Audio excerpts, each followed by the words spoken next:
القدر، البینہ، یہ دونوں صورتیں اپنے مضمون کے لحاظ سے تو عام ہیں۔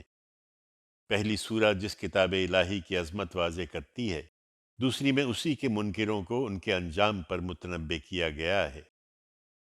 دونوں میں روئے سخن اصلاً قریش کی طرف ہے، لیکن دوسری سورہ میں اہل کتاب بھی اپنے ان اعتراضات کی وجہ سے نمایاں ہو گئے ہیں جو دعوت کے اس آخری مرحلے میں وہ قریش کو القاء کر رہے تھے۔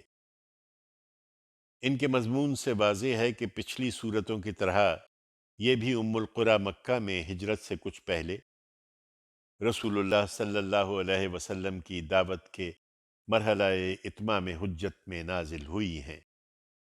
پہلی سورہ القدر کا موضوع قریش پر یہ حقیقت واضح کرنا ہے کہ قرآن مجید کی صورت میں جو کتاب انہیں پڑھ کر سنائی جا رہی ہے وہ نہ کسی شیطان کا الہام ہے، نہ پیغمبر کی ذاتی امنگ کا نتیجہ، بلکہ آنسوئے افلاک کا پیغام ہے جو رب دو جہاں نے خاص اہتمام کے ساتھ ایک ایسی رات میں نازل کرنا شروع کیا ہے جو اس کے نظام میں امور مہمہ کی تنفیذ کے لیے مقرر ہے، اس لیے وہ اسے کوئی معمولی چیز نہ سمجھیں۔ اس کے بارے میں ان کا رویہ ان کے لیے ابدی خسران کا باعث بن سکتا ہے۔ دوسری سورہ البینہ کا موضوع قریش اور اہل کتاب دونوں کو متنبع کرنا ہے کہ ان کا یہ مطالبہ انتہائی لغو ہے کہ قرآن کے بجائے ایک ایسی کتاب آنی چاہیے جسے خدا کا کوئی فرستادہ آسمان سے لے کر ان کے لیے پڑھتا ہوا اترے۔ وہ اس روش پر قائم رہے تو خبردار ہو جائیں، وہ بہت جلد جہنم کا ایندھن بن جائیں گے۔ اللہ کے نام سے جو سراسر رحمت ہے، جس کی شفقت ابدی ہے۔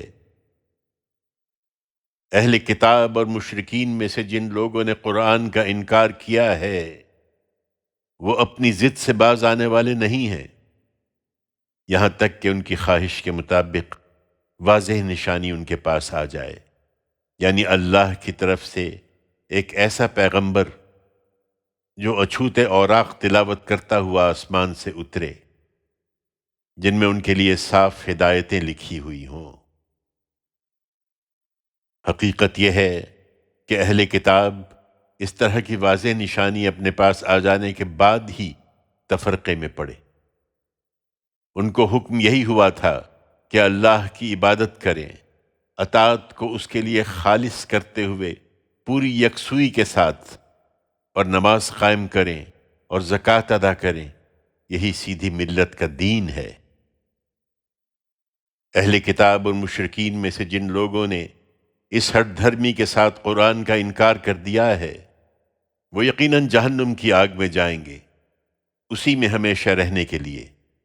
یہی بدترین خلائق ہیں۔ اس کے برخلاف جو لوگ ایمان لائے اور انہوں نے نیک عمل کیے وہی بہترین خلائق ہیں۔ ان کا صلہ ان کے پروردگار کے پاس ابد کے باغ ہیں جن کے نیچے نہریں بہہ رہی ہوں گی، وہ ان میں ہمیشہ ہمیشہ رہیں گے۔